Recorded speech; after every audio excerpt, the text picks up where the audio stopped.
Welcome back to popolitickin.com, your home for self-help meets hip-hop. This is another episode of Wrestling _ Hip Hop. We're live with the homie JDX. How you doing, bro? I'm doing pretty good, Poe, man. How about yourself? I'm doing fantastic. Then what, if anybody that don't know, what does JDX stand for? Oh, man, it stands for Justin D. Xavier.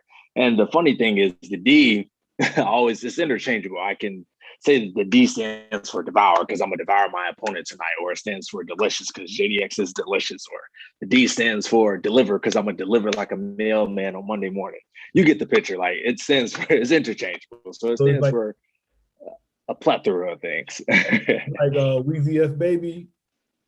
Yes, sir. Yeah, that was actually the inspiration. Wheezy F Baby in the episode front note. Like I was like, oh damn, like I gotta use that. So I gotta use that. So where your hometown?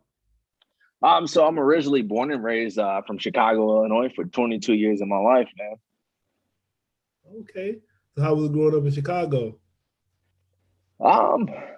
Honestly, it wasn't like when people say, you know, they were born in Chicago, and I'm gonna probably lose what people call street cred here. But for most of my life, I grew up in the suburbs. I lost my father when I was 7, but I was born into a 2-parent household.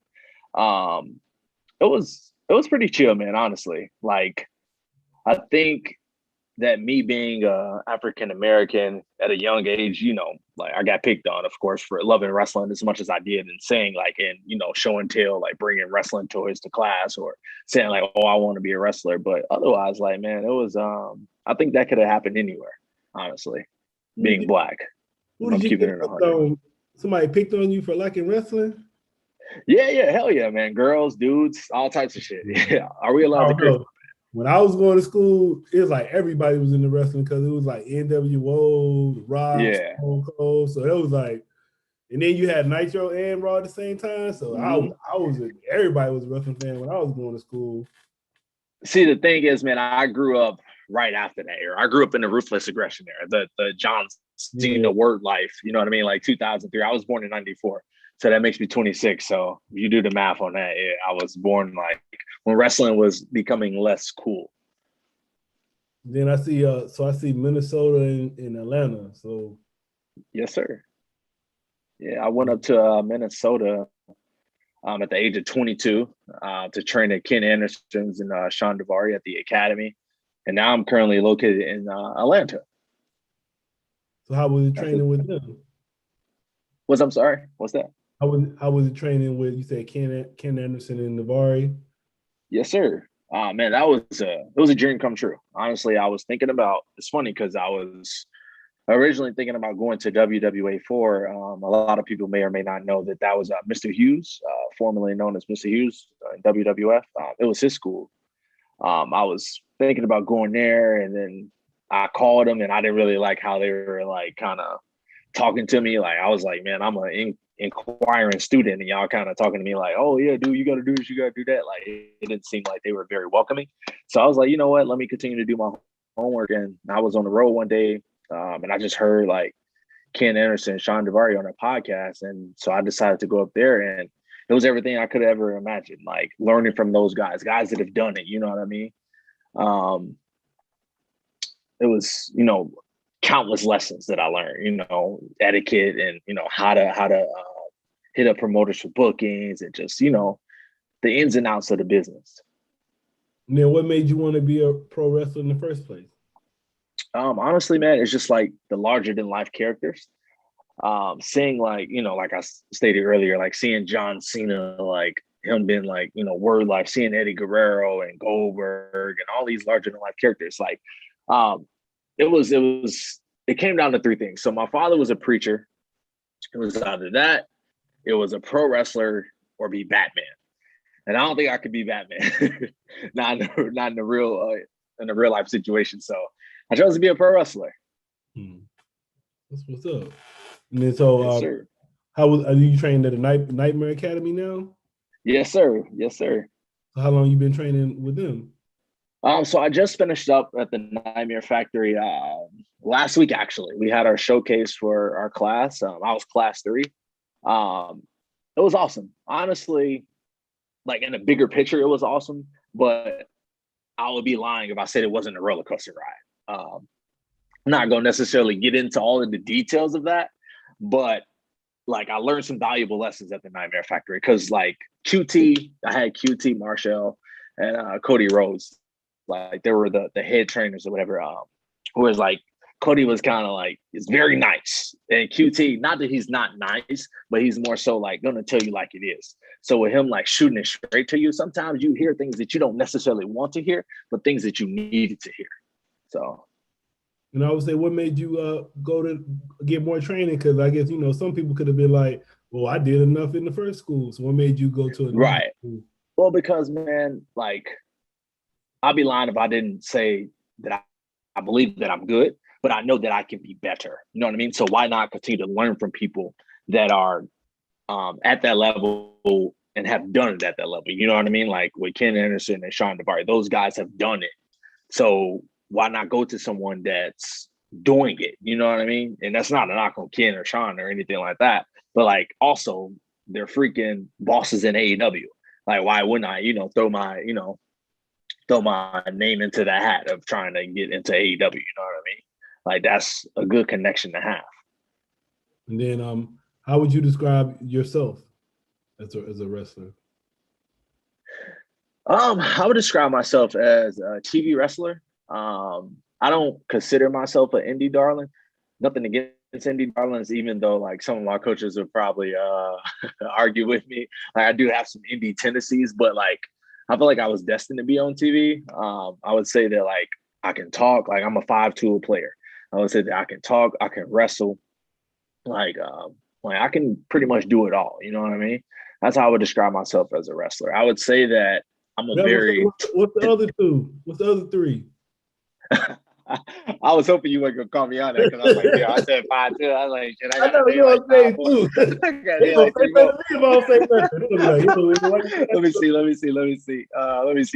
me see. I can talk. I can wrestle.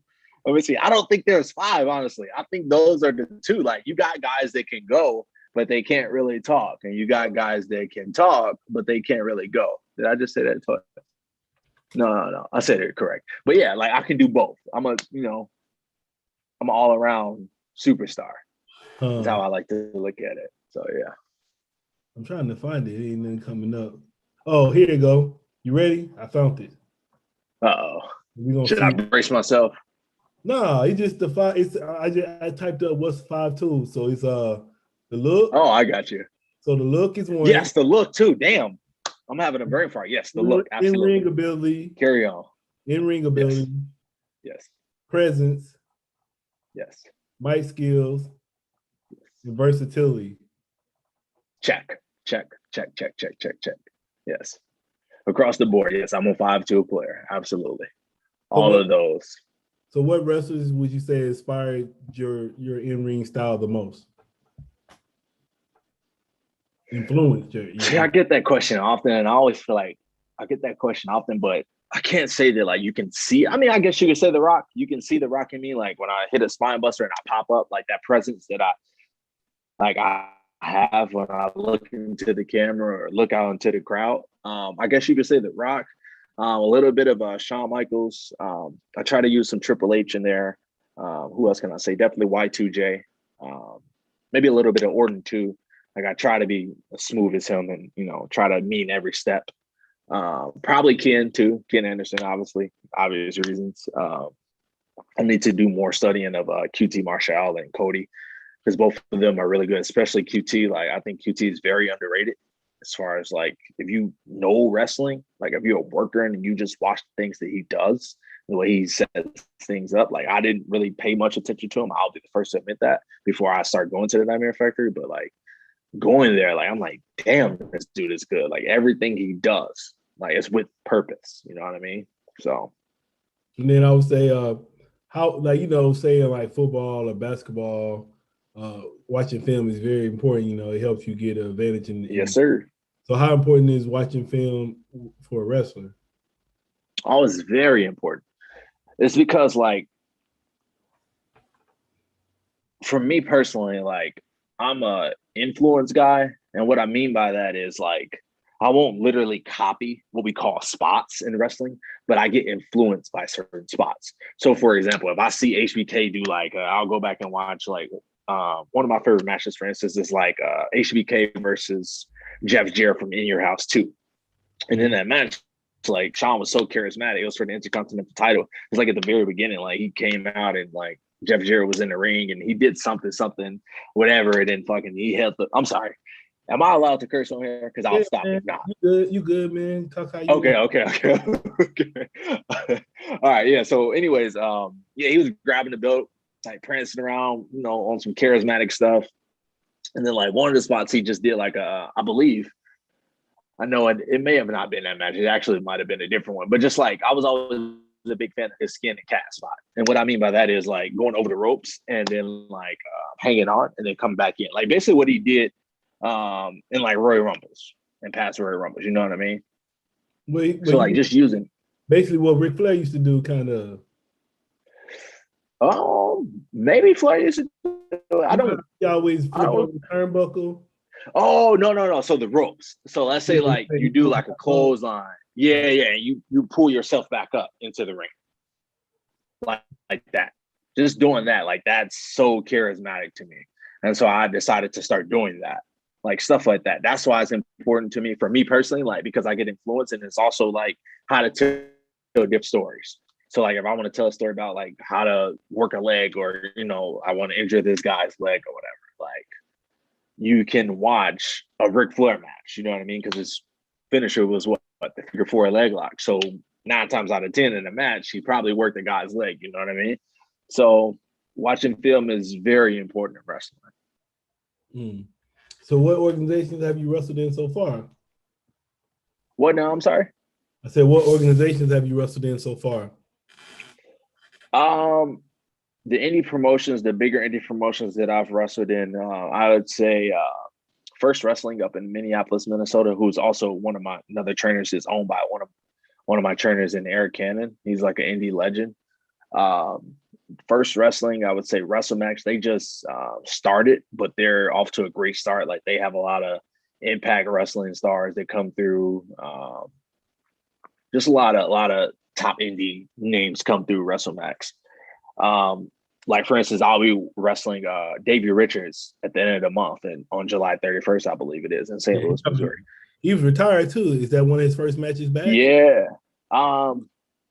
Yeah, I think it's safe to say one of his first for sure. I don't know how many matches he'll have had. I know I've seen him promoted for a few matches that are upcoming, but I don't know how many matches that'd be. But I think it's safe to say one of the first for sure. Other big promotions I've wrestled for, I guess you could say OVW. I guess you could consider them a indie promotion, and I'll actually be back there later on this month. Other promotions I've wrestled for that are pretty big. Let's see. You have to get back to me on that one. You wrestle for All Elite, right? Yeah. I thought you meant more so like indie promotions, but yeah. For promotions like that, yeah, I've wrestled for WWE NXT. I've had a match on there, AEW for sure. I haven't had a match on Raw or SmackDown yet, but hopefully one day. And then, what would you say your top matches so far that you had? My top matches. I had a really good match, according to the fans. I haven't watched it back just yet, but a really good match that I had was against the front man Josh C at Black Wrestlers Matter 2. That was about almost a month ago at this point. Yeah, it was I believe it was June 19th. Yeah, Juneteenth. Okay. So yeah, people really enjoyed that match. It was like a picture with everybody in the ring. Was you in that picture? Mm-hmm. Yes. It was like yes, sir. Yeah. Yes, sir. Yeah, and that Black Wrestlers Matter 1, I actually wrestled ACH, formerly known as Jordan Miles in WWE. So that was a really big match for me. I would say another big match for me recently was against Warhorse. I wrestled Hakeem Zayn, known as Raheem Raju on Impact Wrestling. I wrestled him recently. Those are all pretty big matches for me. Have been pretty big matches for me, I should say. Well, what's next for you? What's next, man? That's the question I literally was asking myself. Honestly, it's just grinding. Just continuing the grind, continuing to build my equity, continuing to build my name, my brand, and just doing the towns, man. Gotta live it up on the indies pretty much. That's the foreseeable future right now. And how long do you see yourself wrestling? How long do I see myself wrestling? They say, honestly, man, you don't hit your prime in wrestling until you're like 40. But I would hope to be retired by then, hopefully. They say, like, you really don't start to get it in your 30s. So probably I'm 26 now. So if I can retire around 40, that would be awesome. But you got guys like Edge, you know what I mean? He's killing it at, 47, 48? You got other guys, you know what I mean? So we'll see. And they also say you never retire in wrestling. You never retire. Like, you say you're retired, but you always come out of retirement. Exhibit A, Shawn Michaels. So he came out recently? Yeah. Well, not. Yeah. Actually, let's say about 2 years ago. Oh, okay. Take. Yeah. I was looking. Yeah, I gotta. So guess what's the fun fact about you? People might not know. A fun fact about JDX. Let's see here.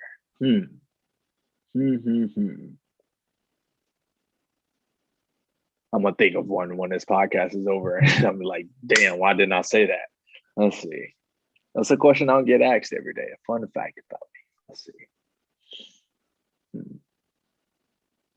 All right, it's probably not super fun, but it's what came to mind. I own an amount of suits that I've lost track of. I own a lot of suits, and I lost track. I used to count each and every suit that I had, like when I would purchase them, but now I don't. So why is that? Because I like to, like, on the indies, a lot of guys, and I'm not trying to bury anybody, but a lot of guys show up like kind of as, you know what I mean? Like, whether it's like sweatpants or jeans and a t-shirt. I'm a firm believer in dressing for the job that you want, not the job that you have. So I love to dress professional to indie shows. So I like to switch it up and have great suits. You know what I mean? Especially you never know when you're going to be called to go to All Elite Wrestling or a WWE SmackDown or whatever. And you got to impress the officials or whoever, you know what I mean? So you be dressing like how the ball players be dressing to the games and stuff? Yes, sir. That's my influence, actually. That's tight. That's cool. Yes, sir. All right. And then what advice would you give to someone that wanted to be a wrestler? I would say anybody that wants to be a wrestler, start working out now. Don't wait until you get into the business to start working out and building that look. Because again, we talked about those 5'2", like being a 5'2" player earlier. And I will also say practice your promos. Practice promos, come up with a good gimmick, a name, all that good stuff. But definitely get in good shape. You know what I mean? Because sometimes you don't have to be the greatest wrestler, but if you look great, if you look the part, and hey, you can fake it until you make it. What would you like to say to your fans and supporters? I would say that I appreciate you guys. You guys keep me going. Just the kind words and stuff, like whether it's in the comments, private messages. You guys keep me going. I appreciate all my supporters and fans, honestly. All right, we want to say thanks for coming through politicking with me. Yes, sir. Anytime, man. No doubt. You want to hit him with your social? Oh, I mean, to ask you, what kind of music you like? Oh, well, hip hop, of course. Like what? I love rap. So I'm a big fan. I would say my top 5 is probably Drake. Let's say in no specific order. Drake probably one, definitely. After that, no specific order. Logic, Kanye, Travis Scott, probably J. Cole. I like pop. I like R&B. I like rock. I like all different types of music, honestly. I get into a little country every now and then too. So what song you listening to before a match?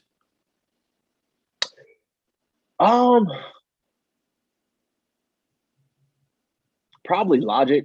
Probably some Logic. Probably like I'll put on a specific playlist, like my gym playlist, and that consists of a lot of rock music, a lot of rap music. So it's never really a specific song per se, but it's more so just like a different bevy of artists that I listen to. What make you like Logic?